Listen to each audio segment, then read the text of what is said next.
Hey everyone, and welcome to The Explainer. Today, we're doing something really cool. We're taking a deep dive into the hidden engine that actually powers modern applications. I mean, we all interact with digital products every single day, right? But so rarely do we stop and think about the massive, incredibly complex machinery just humming away beneath the surface. So today, we're exploring the anatomy of a scalable system, specifically focusing on back-end engineering. Get ready, because we are going to break down exactly how to build server-side systems that are reliable, secure, and genuinely ready for massive, real-world growth. Let's start out with a hard truth that developers know all too well. What users see on the surface is, well, kind of a beautiful illusion. When you fire up an app, you see a slick login screen, a gorgeous dashboard, a really satisfying button click. It feels totally seamless, but behind every single one of those smooth experiences, there's a back-end enforcing reality. The front end might happily say, issue certificate, but it's the back end that actually has to do the heavy lifting, checking permissions, processing business rules, and definitively deciding if you're even eligible. The front end shows the experience, and honestly usually takes all the credit, but the back end is the absolute authority. And look, this brings us to a pretty harsh reality. A weak backend might work perfectly fine during a carefully controlled, localized demo, but it will absolutely fall apart in production. Think about it for a second. A simple demo has what? A few users, a tiny little database, but a production backend has to survive massive traffic spikes, exponential data growth, and relentless security threats. Your demo system might totally crash if two people happen to click a button at the exact same millisecond, but a production system, it needs to handle thousands of simultaneous clicks without even breaking a sweat. Building for that level of scale is exactly what separates a quick weekend prototype from true enterprise-grade engineering. Okay, let's dive into this. Here is our blueprint for today's explainer. 1. Architecting for business logic. 2. Managing data and traffic. 3. Security and reliability.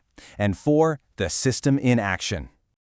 All right, kicking things off with Section 1, Architecting for Business Logic. A truly robust backend doesn't just start with a bunch of messy code thrown together, it starts with a rock-solid foundation. A scalable system needs a very clear internal structure, usually separated into distinct layers. Imagine a request flowing downward through a building. It hits the top floor first, the API layer, which handles the HTTP requests and routing. Then it drops down to the application layer, which manages the actual workflows and use cases. Below that is the domain layer, and that's where your core business rules live. And finally, you hit the foundation, the infrastructure layer, which actually talks to your databases and external systems.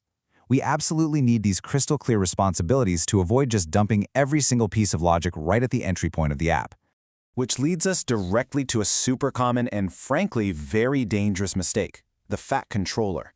This happens when developers just mix all their responsibilities into one place. So they have the API endpoint handling, request parsing, plus database queries, plus business rules, external API calls, and response formatting all jammed into one giant terrifying file. When business logic is scattered and entangled like this, your system becomes an absolute nightmare to test and almost impossible to maintain down the line. A much better approach is to keep that API layer thin. Let it act just as a delivery channel that passes instructions down to dedicated use cases. Moving right along to Section 2, Managing Data and Traffic. Now, as your product grows, how you handle influxes of traffic will literally dictate whether your system survives or crashes, and this brilliantly illustrates one of the most vital strategies for survival: dividing your tasks. On one side, we have synchronous work. This is for stuff that needs to happen instantly while the user is actively waiting, like returning a fast database query. But on the flip side, we have asynchronous work. If a user triggers a massive data report, or needs a PDF certificate generated, or an email sent, you do not make them stare at a loading spinner waiting for that to finish. You move those slow, resource-heavy tasks to background queues. A background worker picks it up, processes it completely behind the scenes, and keeps your APIs lightning fast, totally saving the user experience. But, what happens when things don't go perfectly? Let's ask a really high-stakes question here. What happens when an impatient user double-clicks the pay button? Because in the real world, chaos happens. Browsers randomly get refreshed. Mobile networks drop right in the middle of a request. Payment providers accidentally send duplicate notifications. If your backend treats every single one of those clicks as a brand new command, well, that user is getting charged twice. This introduces one of the absolutely most critical concepts in backend engineering: impotency. I know, it's a bit of a complex word, but it's a beautiful concept. Basically, it's a system property where an operation can be repeated multiple times without causing unintended duplicate effects.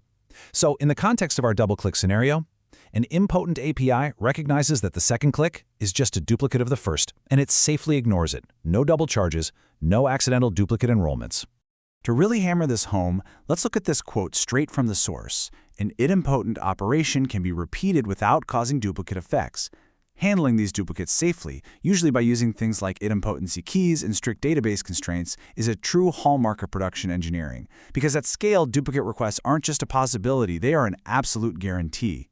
And walking right alongside idempotency is concurrency. Concurrency simply means handling multiple operations at the exact same time. Think about it, production systems are concurrent by default. You might have thousands of users submitting requests simultaneously. If two requests try to enroll the same learner in a course at the exact same millisecond, and you don't have concurrency control, like database locks or unique constraints, you get what we call race conditions. You end up with duplicate records or updates just vanishing into thin air. You really have to design for concurrency from day one.